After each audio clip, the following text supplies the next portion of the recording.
Well, good morning, everyone. I obviously have to thank Katalin Novak, which is a fighter too. She's a great mother and a very good and great politician too, and which is a friend of mine. As Prime Minister Viktor Orban is a good friend of mine since many years. And I also want to bring my greetings to all the authorities, to President Radev, and to Vice President Pango. I think today we have an important opportunity to discuss a number of issues that Italy considers key, not just for the national, but also for the European agenda: the family and the democratic challenge. These challenges are at the heart of the Italian government's action through specific measures, focusing on initiatives regarding families and children in all different areas. Later on, I will tell you more about them. But what I want to say to begin is that we are mainly working to bring about a significant cultural change. There is indeed no doubt that a serious demographic crisis is affecting Italy, but it is also affecting the whole Europe and is now spreading across vast areas of the world, particularly the West in its entirety. If we try and take an in-depth look into this crisis, we realize that originated a long time ago, and it is rooted not only in the anti-cyclical phases of the economy, but more dangerously in the quicksand that is the myth of birth rate decline and a widespread cultural approach that is generally hostile to the family. Until a few decades ago, people had children even during wars or in situations of poverty. Italy's history is proof of this. After the Second World War, despite being reduced to ruins and finding itself in an extremely difficult situation, Italy experienced a phase of both major economic expansion and strong population growth. In 1964, more than 1 million children were born in Italy, and there was a fertility rate of 2.7 children per woman. For children represented not only regeneration of the family, but also an indispensable element of social well-being. For sons and daughters, by working, increased households' ability to support themselves, and they took care of their elderly relatives. If people are having fewer and fewer children today, with more developed nations often heading the fastest towards this downfall, then we cannot reduce this issue to a purely material fact. We have to look deeper into it, and from deep down look for the necessary answers.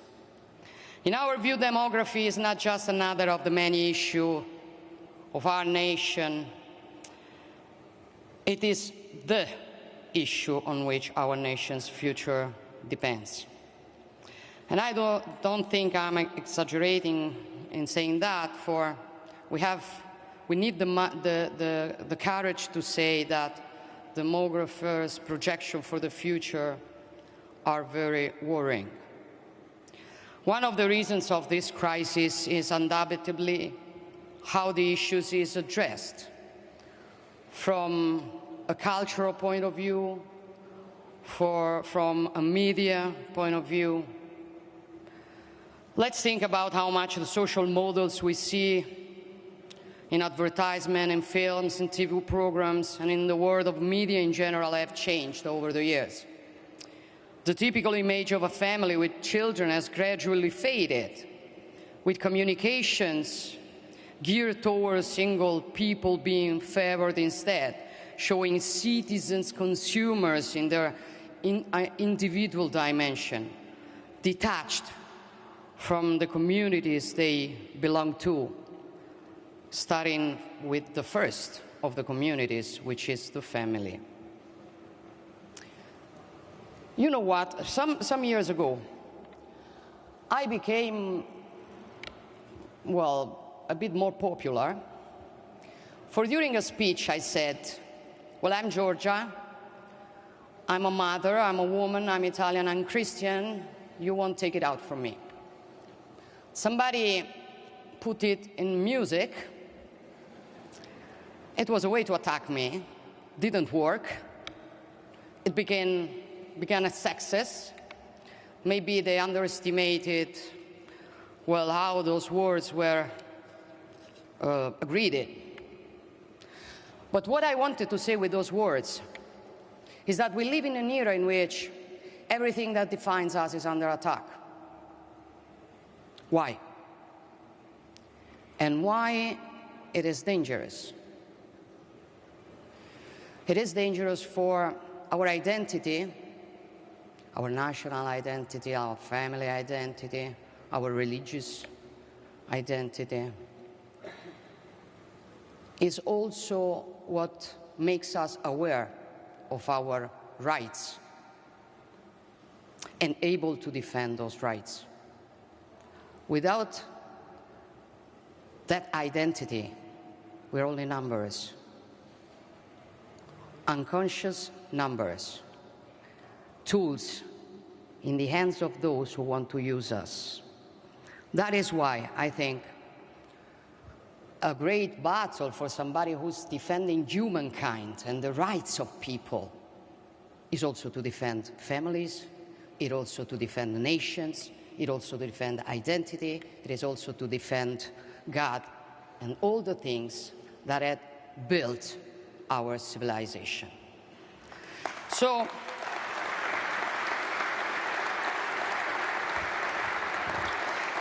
they want to convince us that it's not cool to talk about this subject, that doing so is actually almost a rearguard action being carried out by people who don't know how to keep up with the times.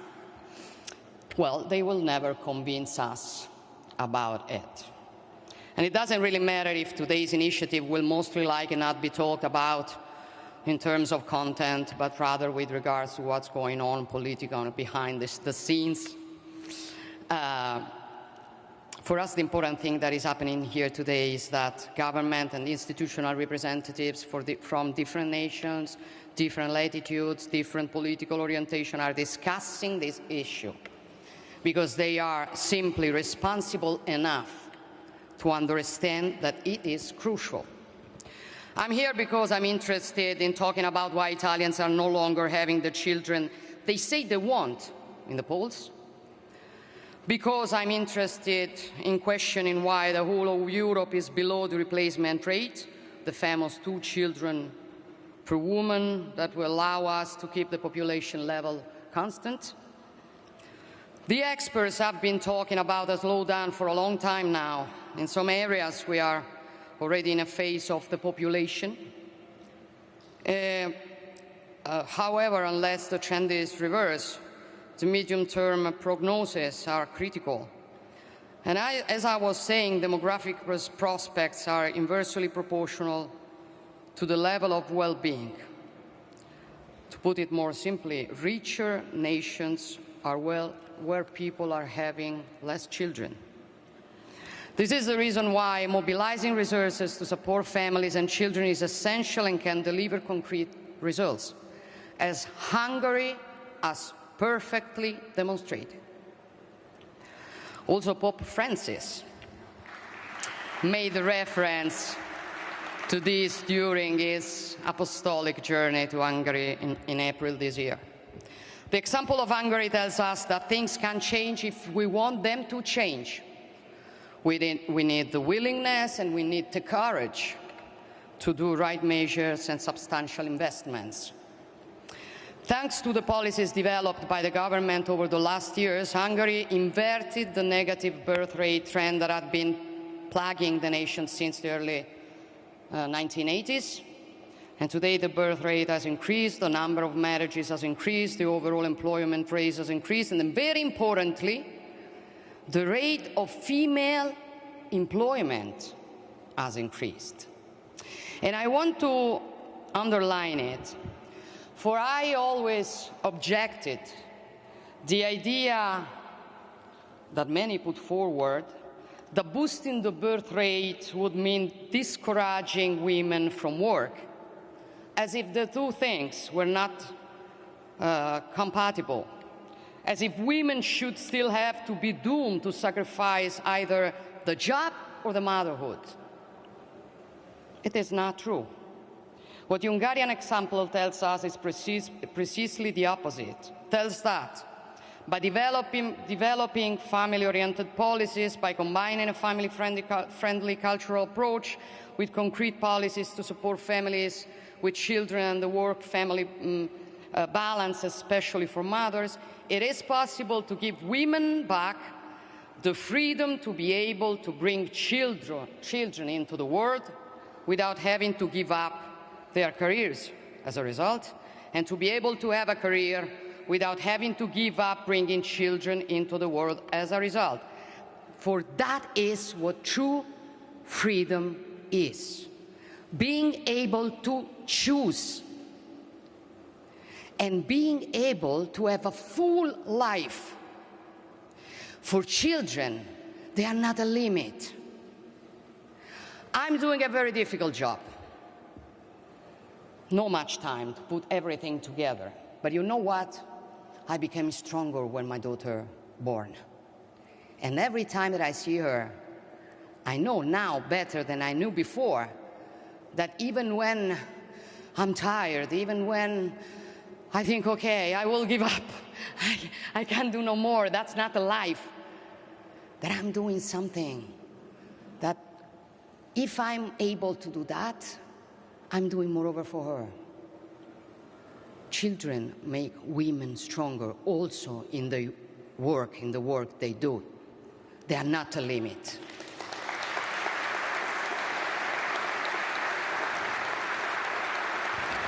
So we want to guarantee this freedom. And Hungary's experience regarding families and the birth rate is therefore an important one. And I want to say it, for Italy looks at with interest and admiration for the results they have achieved. I have the honor of leading the Italian government, as you know, which is a strong, cohesive government that has been in office for less than a year, and that is aiming to work together, we hope, for many years to come, which is something quite rare in Italy, as you know, maybe. It's not like here, where things are more stable in Italy. But our government has made the birth rate and the family a top priority. We've done so because we want Italy to go back to having a future, to hoping for and believing in a tomorrow that is better than the uncertain present we are in. We've begun by including the term birth rate in the name of a ministry for the first time ever, and we've linked the subject of the birth rate with that of the family and equal opportunities. And that choice was not about form, it was about substance. It is the choice to have the point of view of the family in all the government's policies. We are obviously only at the beginning, but we have already set a direction. We have increased the so-called single allowance that is paid to family with children, increased parental leave, reformed the instruments against poverty by transforming them from welfare payments that were a disincentive to work into measures to support families and those who are genuinely fragile, focusing once again on children and the fight against children poverty. And we have raised the threshold of tax-free fringe benefit for workers with children. We have refinanced summer recreational center, helped a young couple to buy a house, and an equally important work is being done with regard to the work-family balance. But the most important is that we have put the criteria of the family, the criteria of the birth rate, the criteria of the work-family life balance at the heart of every measure that we are doing. And however, and I was to stress this again, overall, we want our action to also and above all help to create a new cultural climate. Because you see, when birth rate decline is talked about, some still argue that the population decreasing is actually not a bad thing after all. In the past, there have been specific policies at the international level to control the population and encourage the birth rate to fall. Now that we are clearly facing the opposite problem, focusing policies on this issue paradoxically still causes annoyance. And this issue is often instrumentally set against the one of migration, which it is claimed can give us the contribution in terms of welfare that our national societies should apparently resign themselves to no longer being able to offer. I do not agree with this narrative. I think that great nations and great peoples must take responsibility for building their own future and the future of their own corner of the world.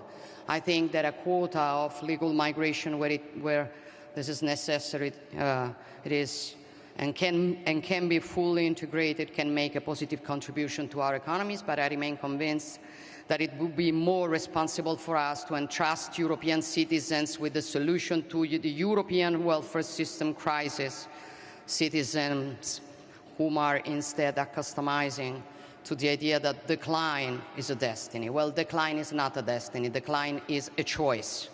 And it is not the choice that we will do. And after all,